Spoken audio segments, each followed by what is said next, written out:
Okay, now I'm recording the class. Okay, let's go back. One slide. So, so today we are going to talk about humanitarian responses to conflict, and to what extent that complicates conflicts, that help to solve conflicts, like the type of issues that are involved in humanitarian responses. So the first thing is to have some idea on the different types of responses to conflict. We have quite a few. We can have humanitarian intervention, which is one thing. We can have peacekeeping operations, which is a different thing. And we can have humanitarian action. Let's go to the concepts of those three concepts. Sorry, to the definitions of those three concepts. So, humanitarian intervention is a coercive action by one or more states involving the use of armed force in another state without the consent of its authorities and with the purpose of preventing widespread suffering or death among the inhabitants. So the key aspects of humanitarian interventions is, first, coercion. It's a coercive action. It involves bombs and tanks and soldiers. It can be by one state or by several states. And the second most important aspect of this definition is the lack of consent. It's the fact that the authorities of that country are not authorizing that intervention. It's against the will of the authorities, of the government, of the rulers. So obviously it's a violation of the principle of sovereignty. But the idea is that sovereignty is not a sort of universal right of the states. It's not a carte blanche. It's something that can be limited in the case of widespread suffering or death among the inhabitants. So that is humanitarian intervention. One very clear example and recent example is the intervention of NATO in Libya, 2011, or the intervention by a coalition of countries to the areas that had been taken by the Islamic State. Those are recent humanitarian interventions. Alina, can you ask your question, please? It wasn't so much a question as rather I've studied international law. Sure. And my international law teacher did not stop telling us about humanitarian intervention, that it's highly disputed amongst lawyers and amongst legal experts. So even though there's more and more people arguing that the prevention of human suffering is the highest priority, of course, traditionally, the principle of sovereignty and non-intervention is still really important. So humanitarian intervention is kind of disputed upon, I think. And that's really disputed. Important mentioning. Right, it is very political, right? Because the countries that intervene, of course, have political intentions of different sorts. So it's very easy to have a situation that it's demanding a humanitarian intervention and yet does not spark enough attention because superpowers or the main actors in the international arena are not interested in that country. And yet other situations that are less dire and that they spark an intervention. So it is very, very political. We'll talk a little bit more about that next. Then a second type of humanitarian response to conflict are peacekeeping operations. Peacekeeping operations are very different than the first ones, than humanitarian interventions, because here consent is key. It's a consensual military deployment designed to create and maintain the conditions in which political negotiations can proceed. It can be related to the monitoring of compliance within peace agreements, patrolling buffer zones, helping diffuse local conflicts.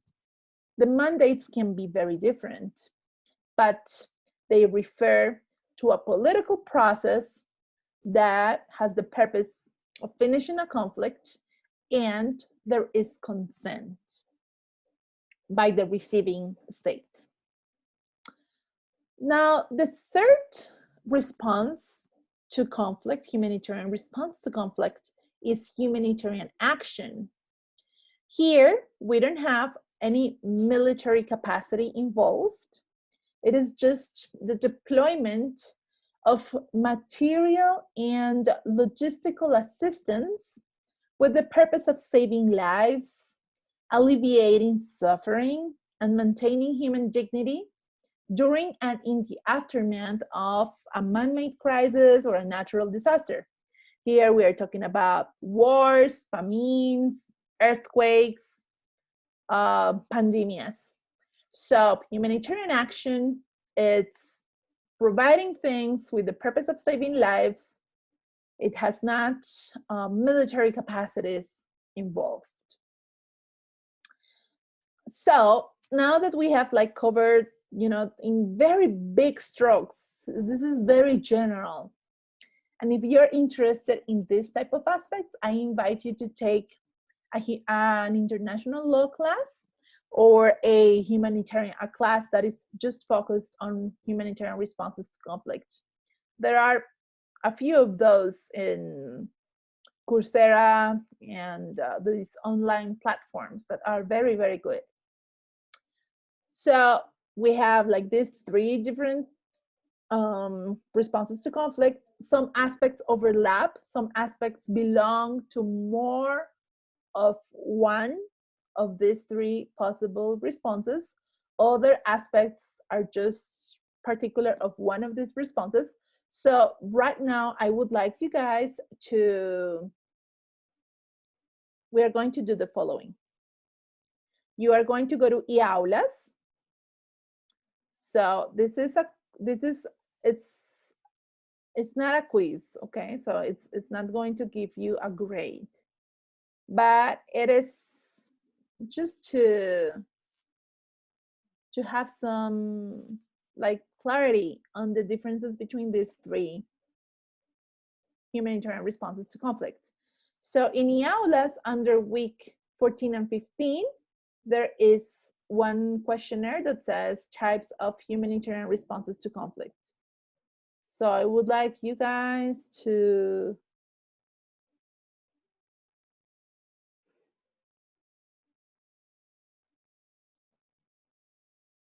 you see it? So what we are going to do is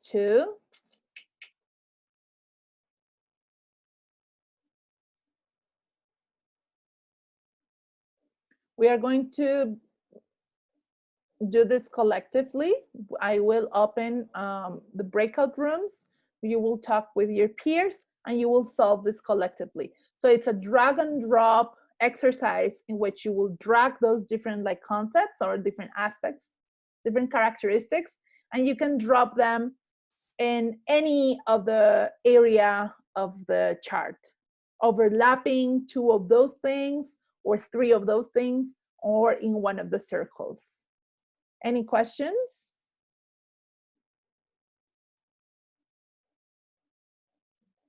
All clear, teacher. Okay, so it's 9:27. You have 10 minutes to have this discussion in your groups.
Okay, you're back here.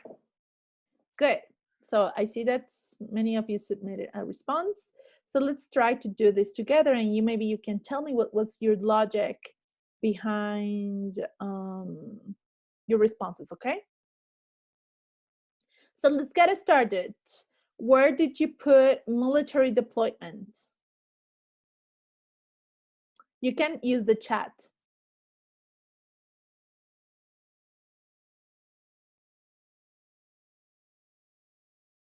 Or you can. Intervention. Humanitarian intervention. Okay, good. Yes, between. And peacekeeping operations, they don't have military deployment? Yes, between humanitarian intervention and peacekeeping operations. Good, that's right. So in this intersection, I like the word intersection, Ivana, thank you. I love it. So what about consensual? The receiving state must agree. Where do we put that? Between humanitarian action and peacekeeping operations? Between humanitarian action and peacekeeping operation. That's right. Actually, countries, they must accept to receive humanitarian aid. So even if it's a country that does not want to get the aid, then it is impossible to abide by the humanitarian principles that we will study next. Carolina, you have a question? Go ahead. For example, when there's not a legitimate government, or there is like hard to establish who approves the humanitarian aid, what happens in those cases? Very complex. So it is important, one of the most important things for humanitarian aid to be delivered is that it gets access. So what happens is that humanitarian actors, humanitarian organizations, they have to sort of get the access approval from whomever controls the area.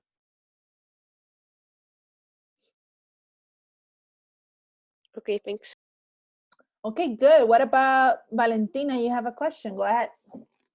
Yes, I found it really interesting to read the part of the reading about how actually humanitarian aid must be accepted by the government, because I was thinking, for example, to what happened last year in the Puente Libertador with Maduro, that he not only he rejected humanitarian aid, but he did so saying that it was a violation of its sovereignty, and that argument, it's the one that he particularly, but also Chavez before, has used to say that all the bad things that are happening in Venezuela are due to this conspiration of imperialismo.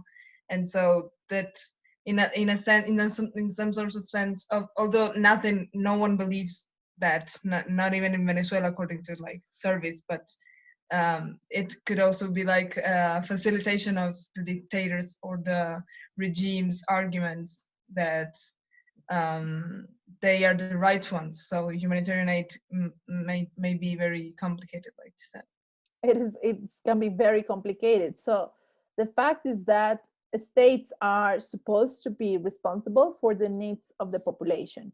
So in the cases in which the state is not responding to those needs, then there is this possibility of humanitarian organizations and multilateral organizations to provide the aid.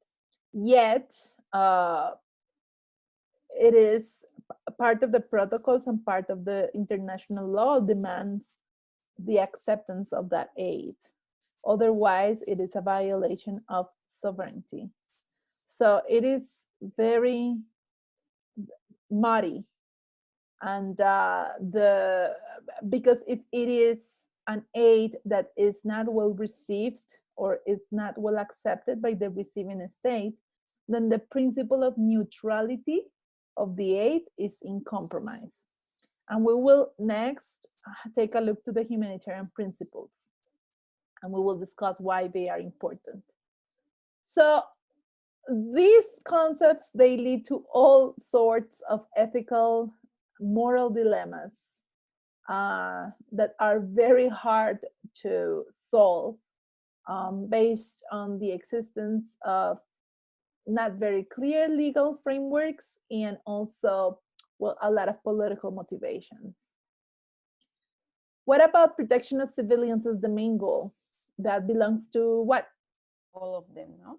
To all of them, that's correct. Yeah, I think to all of them as well. What about the non-use of force? Humanitarian action. Humanitarian action, correct. What about impartial? What is impartial? That's a hard one. Neutral? Yes, it's a hard one. Yeah, that's a hard one. Because it's supposed that all of the humanitarian intervention action or peacekeeping operation is in order to help the population, no like to help one side of the war or something like that. Yeah, yeah, I also think it's a hard one.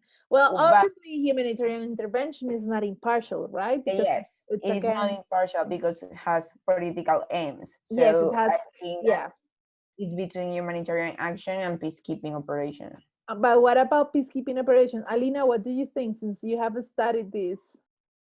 Yeah, in fact, it's one of the guiding principles of peacekeeping operations and any humanitarian work conducted by the United Nations. So let's put it in the intersection of humanitarian action and peacekeeping operations, which in principle have to be impartial as well.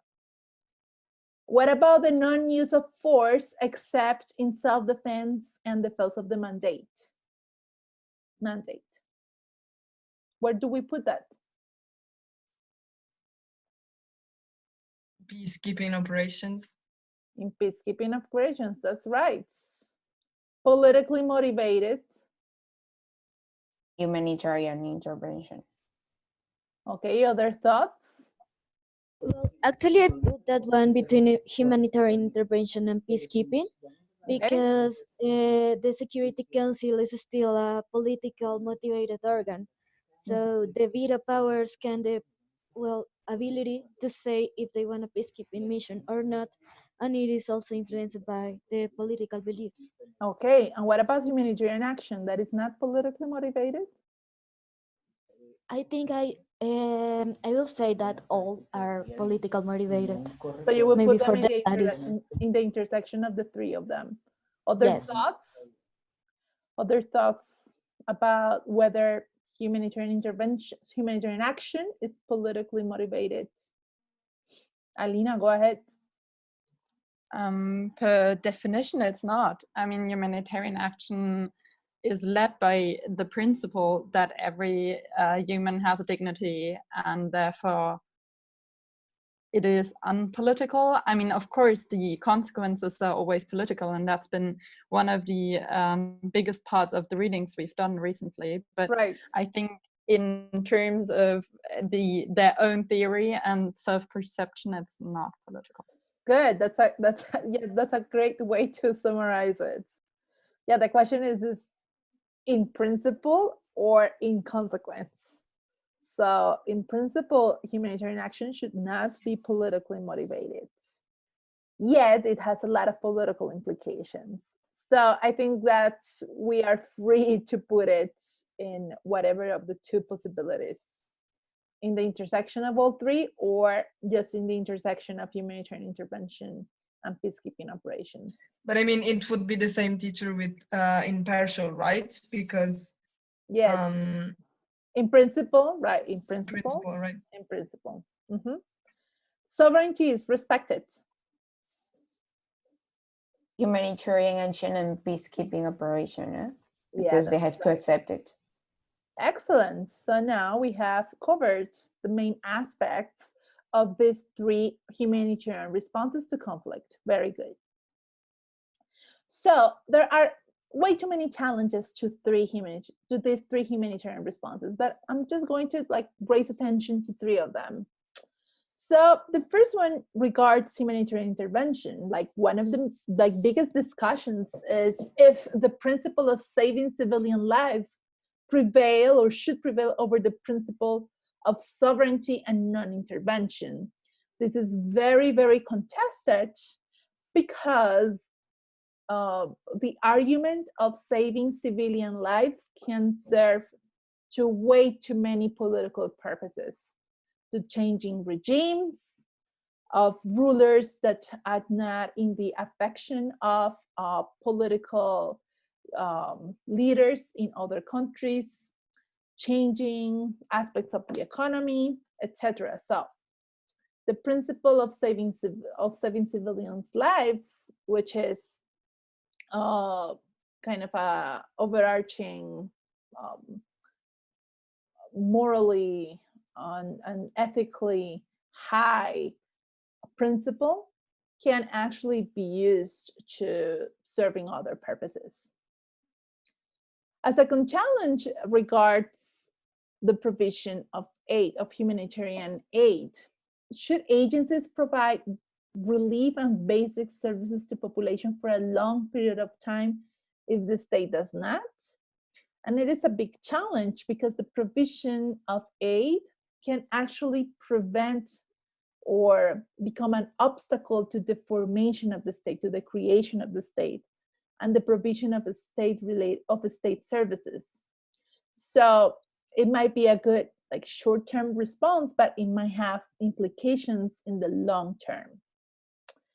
And the third one regards peacekeeping operations. If peacekeeping operations should be integrated with relief efforts in order to be more effective, because it is very hard to deliver aid if you have if it is a very contested area, but where there is a population that is in very high need, and if the humanitarian organizations don't have military capacity, then it's very hard to get access. So for some, peacekeeping operations should be integrated with relief efforts, but that obviously puts into question the neutrality of humanitarian relief efforts. So there are several challenges to humanitarian responses. I would like us to focus a little bit more on humanitarian actions and on taking a brief look to the humanitarian principles that guide humanitarian action.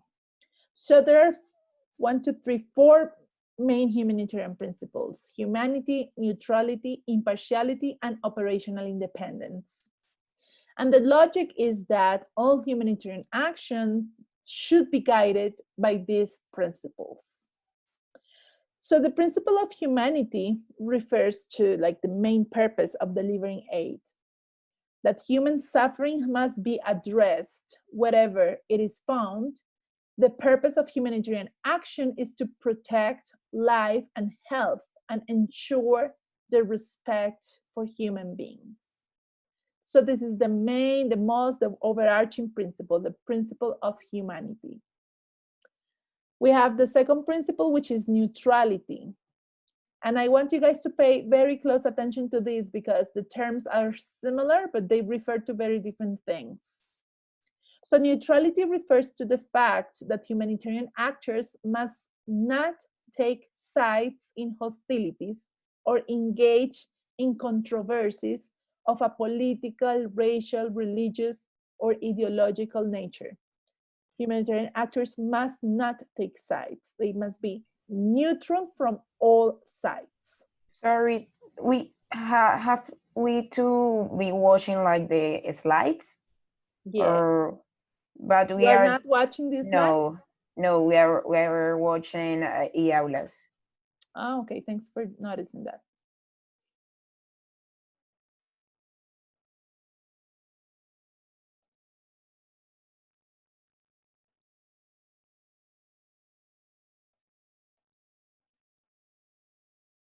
Now? Yes. So here we have the 5 principles. So I have read what is in the humanity box and now the neutrality box. This aspect that humanitarian actors must not take sides in hostilities or engage in controversies of any nature. And the third one is impartiality. And neutrality and impartiality are like synonyms, but they refer to different things.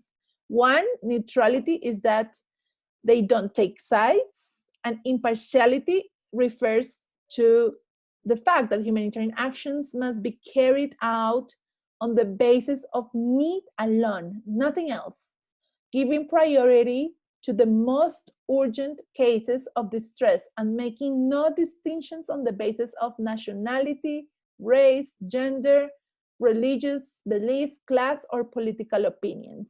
So neutrality is not taking sides in hostilities and not engaging in controversies. And impartiality is that the principle to delivering aid must be only guided by need. So first to those in most need. Lastly, operational independence. And this refers to the fact that humanitarian action must be autonomous from the political, economic, military, or other objectives that any actor may hold with regard to areas where the humanitarian action is being implemented. So in order to be like neutral and impartial, then the humanitarian action must be independent in operational terms and must not like depend on, for example, the trucks or the planes, or like this type of logistical logistical infrastructure. No, it must be independent operationally so that it can maintain neutrality and impartiality. So these are like the 4 humanitarian principles that should guide humanitarian aid. And these principles, they do not come from law, but they are professional standards and an ethical framework that guides aid workers. So if you ever get to work to an organization that does this type of work, which is very likely that some of you might do this as a route, as a professional development route, then you will have to learn a lot of these humanitarian principles, because they are really central in the provision and the delivery of humanitarian aid of all organizations, or at least they should. Yet, it is very easy to encounter situations in which the principles contradict each other, that in order to reach humanity, you must kind of put neutrality or impartiality on the side, because it is not easy to get both of them at the same moment, at the same time. Or then in order to get neutrality, you have to sacrifice a little bit of impartiality. Or in order to get impartiality, you have to sacrifice a little bit of neutrality. So in the real, like, operational reality, it is super easy to get situations in which there is contradiction of principles. So let's try to think a little bit about this. Let's think on this hypothetical situation. Let's say that your NGO runs an urgent care clinics in conflict areas. Let's talk, Syria, a place in which the access of people to health was put into question. But for many people, the healthcare is perceived as being provided by the state, right? Like maybe the healthcare is provided by an NGO, but for people, they don't make the difference between whether it is an NGO clinic and a state clinic. It's just access to the doctors, and in their perceptions, healthcare is a state service. So what could be the principles that could be put into question here? Feel free to write them in the chat.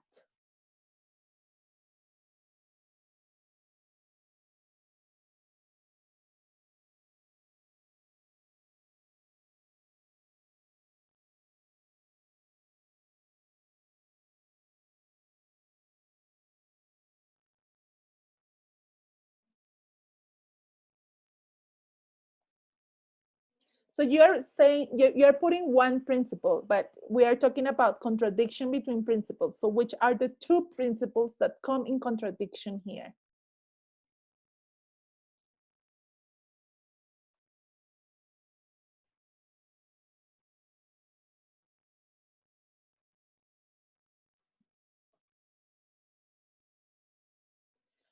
Okay, so Laura says humanity and neutrality. Laura, can you please give us your thoughts about this? Can you open your mic? Yes. Hi. Hi. Well, I think it is because the NGO is trying to base their efforts only on providing assistance to human lives, to saving human lives, but at the same time they are like non-intentionally legitimizing or giving some sort of power to one side of the conflict. Right, which is that, yeah. Yeah, that's a very interesting way of thinking. So if healthcare is being perceived as a statish product, then if the NGO provides healthcare, it might like lift or enhance the legitimacy of the state, right? So here, the NGO would be kind of perceived, or maybe not the NGO, but the outcome of the NGO action is not neutral because it enhances one of the parties in the conflict. So the principle of humanity and the principle of neutrality can be put in contradiction in this setting. Many of you said operational independence and humanity, and I would like to listen to you because I hadn't thought about it. So maybe Sebastian, can you share us your train of thought? Sebastian Muñoz. Hi everyone. So basically, like the information is saying that we are like giving the basic fundaments to like attend a population in crisis, but that help is given by the state, which like gives us like a not independence in terms of like logistical help. Yeah, so but here the healthcare is not being provided by the state, it's being provided by the NGO. It's just what people perceive. People perceive that it is provided by the state. Oh, okay. Okay, so it's the perception. Why? Okay.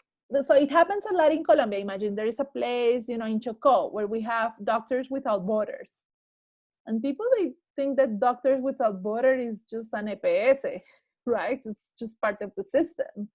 And they don't like, so it's kind of the same as the system. So if Doctors Without Borders arrive to this like super marginal rural communities in Chocó, for instance, and they provide health, people feel that el sistema general de seguridad social is actually working. You know what I mean?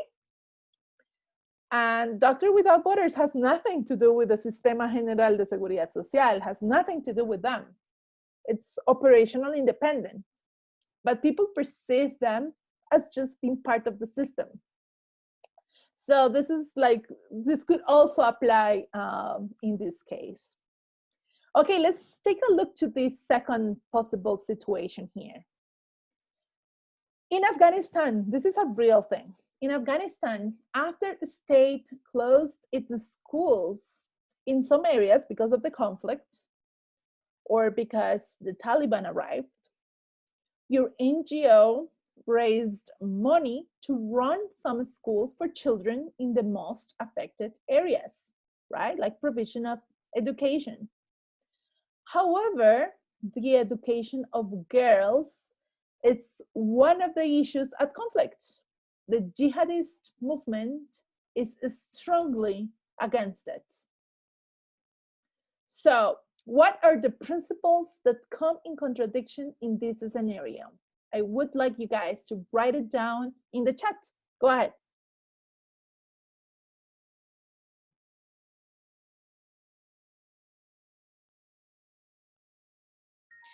But teacher, I have a question. Yes. Who is talking? Me, Laura. Laura, go ahead. Yes. Okay, Laura Arciniegas, good. Talking about the contradiction of the principles, right? But I don't know how in this particular example we can find the like the principles applied to the jihadist movement. Like, no, they don't. They don't. Just think about your NGO. It's just your. the one that is subject to the humanitarian principles is the NGO. And the NGO raised money to run some schools. But then the context is particular. In the context, the education of girls is one of the issues at conflict. Okay, so yeah, maybe. So think about you being a leader of that NGO. What could be the principles that enter in contradiction in this complex scenario? So some of you are saying here in the chat, impartiality and humanity, neutrality and humanity, operational independence or neutrality versus humanity. We haven't heard that Lina Maria. Lina Maria, would you like to share your thoughts? Why did you say impartiality and humanity? Yes, I will say that is a contradiction between impartiality and neutrality.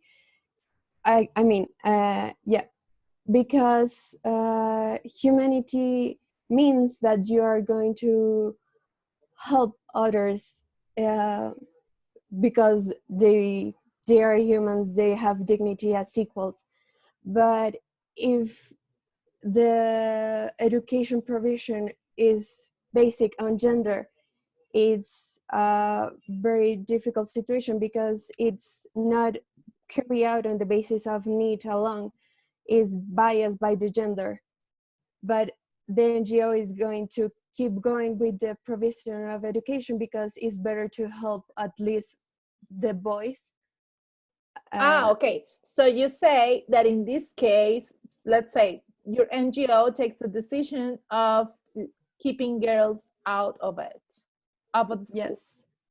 So that it would at least get some humanity, even though it sacrifices impartiality.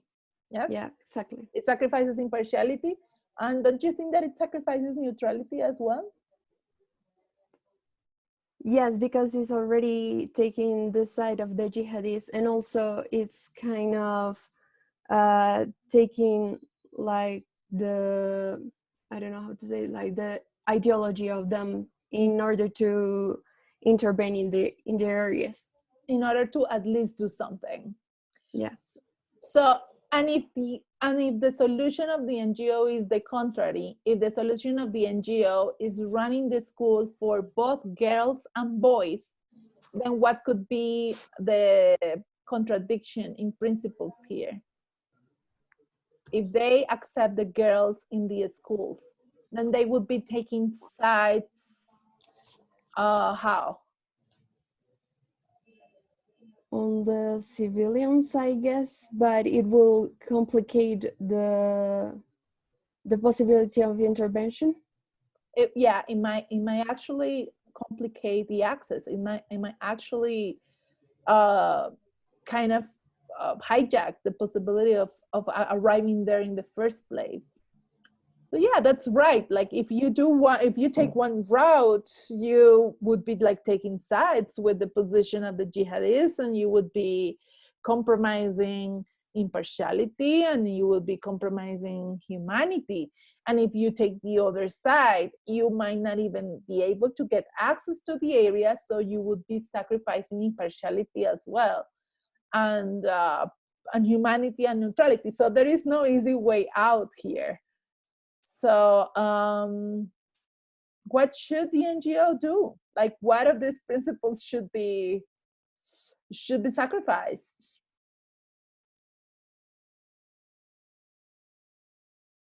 What should the NGO do? Provide schooling for girls and boys, provide schooling for boys, not going there if it cannot provide schooling to both. Yeah, I don't know. Let's leave it there. So this is just, I am giving you the idea of how hard this can be, how difficult it can be in the ground, in the many particular contexts and situations, all the types of complications of the humanitarian principles that happen. Sebastian, go ahead.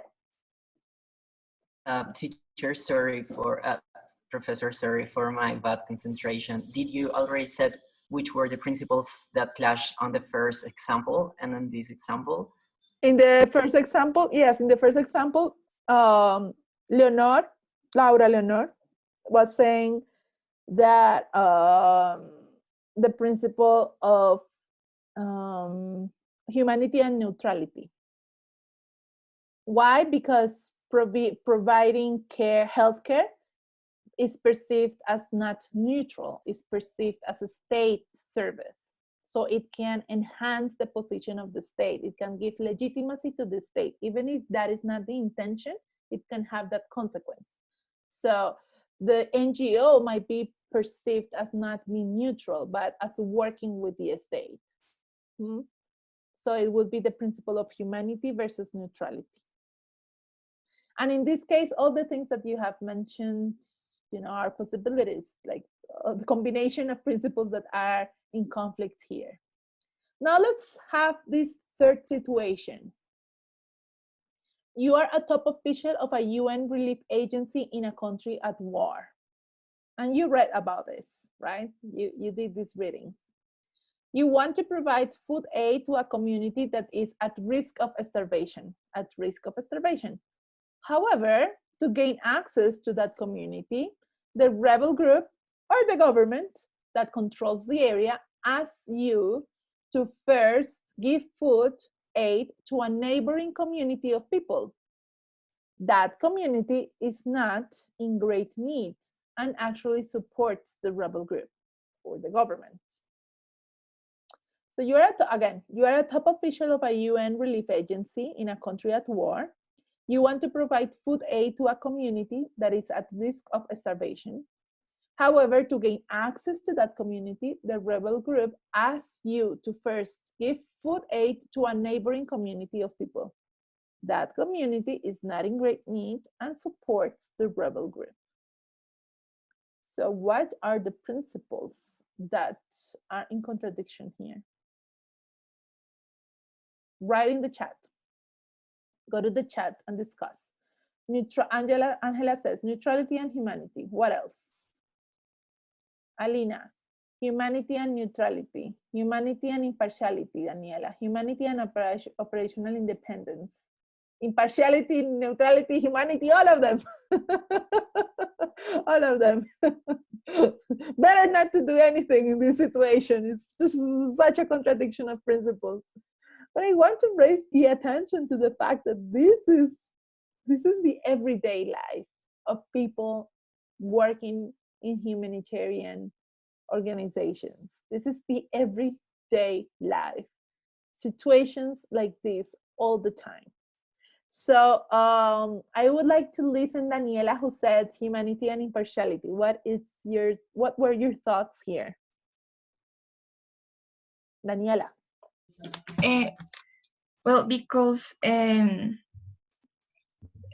main goal of the action is to give food to the community that is in risk of starvation, and this is a principle of humanity, but also and impartiality as well, to give first the aid to the ones that are in most need.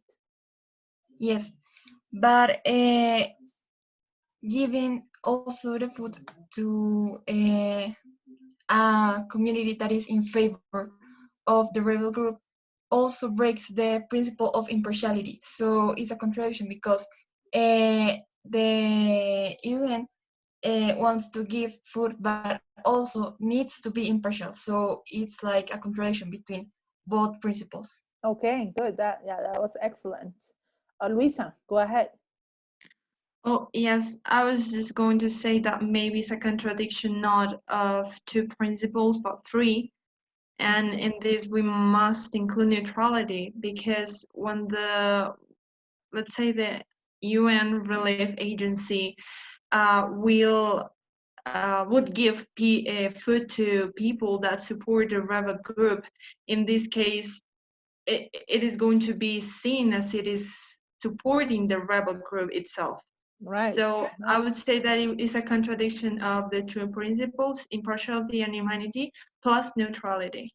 That's right. Yeah, you have, I think that that's a that was very interesting thinking from both of you. Thank you very much for your participation. So I'm going to talk about some examples of misuse of humanitarian aid in war, like places in which this has gone wrong. In Somalia in the early 1990s, 20 to 80% of food shipments were looted or stolen. Stolen aid was traded for weapons in Ethiopia. In Afghanistan, more recent case, aid organizations in one province give 1/3 of their food aid to the Taliban. In Sri Lanka, Dutch aid workers paid about 25% of total value of aid to the Tamil Tigers, obviously violating several principles here, mainly neutrality and impartiality as well. UN Refugee Agency gave 30% of total value of aid to Serbian armed forces and bribes to Croatian forces to pass the food. So in order to gain access, to get some impartiality, they had to sacrifice neutrality. It is common for rebels to steal and loot vehicles and equipment of aid workers and organizations. In Somalia, the World Food Program is required to pay $20,000 every 6 months to the Shabab.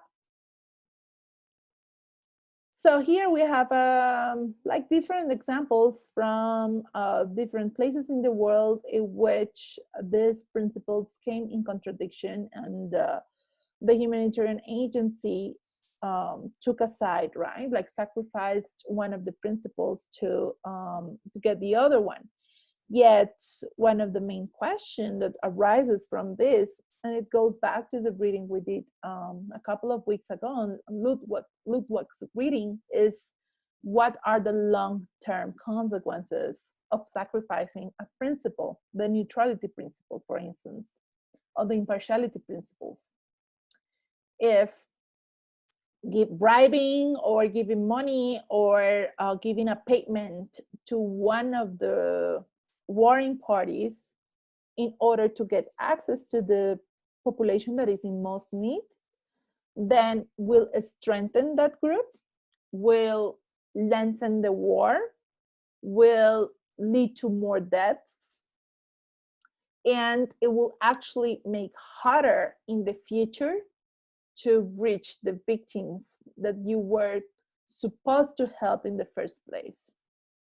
So this involves a lot of ethical dilemmas, and some organizations are very transparent and have very high standards in the way how they balance the different principles. Yet many organizations, way too many, unfortunately, do not. And there are like many instances of gross mismanagement of aid.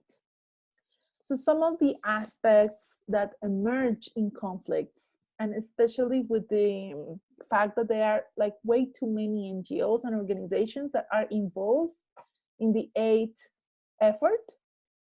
So I'm going to read some of the dilemmas and the mismanagements of aid, not concrete examples, but aspects in which there are complications. Failing to acknowledge that aid quickly becomes a resource in conflict, and that was one of the readings that you did, like the fact that it is very hard to these organizations to realize and to acknowledge that the principle of neutrality is not being upheld, is not being implemented. Failing to acknowledge that aid might improve the position of warring parties and it is not neutral. It becomes very hard to weigh the long-term costs of having one approach against the short-term benefits. Like they would say that so many lives are being taken care of, and yet it is way harder to wait and to acknowledge and to have a diagnosis of what could be the long-term cause of participating in a conflict as they do participate. Another aspect that is very problematic is that there is competition between organizations. It is also a market. And then maybe one organization might realize that operating in that context is putting into question their ethics and is sacrificing many humanitarian principles. But yet, since that is only one of the actors in the market of aid, then that makes them reluctant of living a context in which the principles cannot be enforced, because probably other organizations will not do the same. So the situation is not going to be changed if only one organization leaves the context. Unwillingness to be transparent to avoid the risk of losing funding. And this is something that has cost a lot of reputation to UN agencies. Also, high overhead costs and operational costs, in which the functionaries and the officials of the organizations have high salaries, and yet there are little benefits to the local community. Or also the case, it was not in the reading that I sent you today, but a couple of years ago, there was a huge scandal on different UN programs that raised way too much money to build houses in Haiti. And after the earthquake, and after 5 years, they had built 8 houses, and they had raised billions of dollars. So where did the money go? So there was some investigations, and well, unfortunately, it was a little bit all of the things that I mentioned before. Luis, go ahead. You have a question? Yes, for the Haiti case, it's really interesting because we had a teacher that worked for, I think it was the Red Cross when the Haiti earthquake happened. And he told us that because the organizations made quite a good communication to receive funds, but also because it was really a catastrophe that was really mediatized, well, like a lot of people were talking about it, they received way too much money. And because they had some kind of policy that when you give money for the Haiti catastrophe, the organization cannot use that money to something else, they had way too much money, and they were, at some point they were saying like, we cannot receive more money because this is just getting really bad. We cannot put that much money on these kind of projects because otherwise we cannot assure the principles we have. And it was an interesting thing to hear, I think. Right, yeah, and also there are operational complications. The Red Cross working in the ground in Haiti, they didn't have a lot of experience in the context. The officials that worked there, they didn't speak the local language. They didn't respect either the local human capital that they could hire to implement some of these projects. So time passed, and they were pretty much unable to do anything because there are land titling complications, all sorts of local context complications that could not be overcome by the aid organizations. So they got a lot of heat for the fact that they were saying they were doing things that they were actually not doing. So this leads to, a lot of problems of legitimacy of aid, and there has been some research that actually has come to the conclusion that in some contexts, aid has done worse than better, has led to even more deaths, doing some type of experimental methods or quasi-experimental methods. They have found that in some contexts, in some countries, places that received aid and controlling for everything else actually had worse outcomes than places that did not. So there is a lot of questioning and a lot of discussion and contestation over the quality of the aid, over the principles, over whether NGOs and multilateral organizations actually enforce their humanitarian principles. So thanks a lot for the participation today and for the discussion. I think it was a great class. It was a very interesting class, and it's a class that I really like because some of you might at the end up working in this type of organization. So it is important for you to be aware of the principles that guide this type of organizations. So for next class, for next week, we have like a final class on what can be like the long-term solutions to conflict and whether state building is actually the best approach. And you can choose a reading, one from Somalia and one from the Congo. So that is Tuesday. And then on Thursday, we will have a sort of like review session. Now we have a final exam for this class, and the final exam is going to be very similar to the last lab. So it will be an exam in which you will use a data set and you will use the things that we have learned in class to analyze the data of that data set. So it's going to be a really interesting way of putting at work the different skills and concepts that you got in this class. Any questions, you guys? Any questions you may have? Have you talked with Maria Camila so like we can prepare before the exam or something like that to receive like a last? Sure, of course.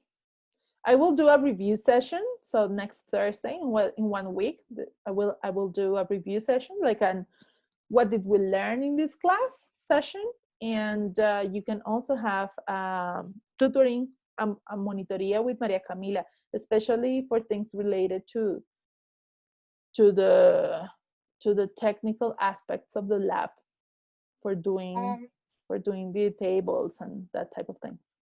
I was wondering like your schedules, because I remember that one of the comments that I had received last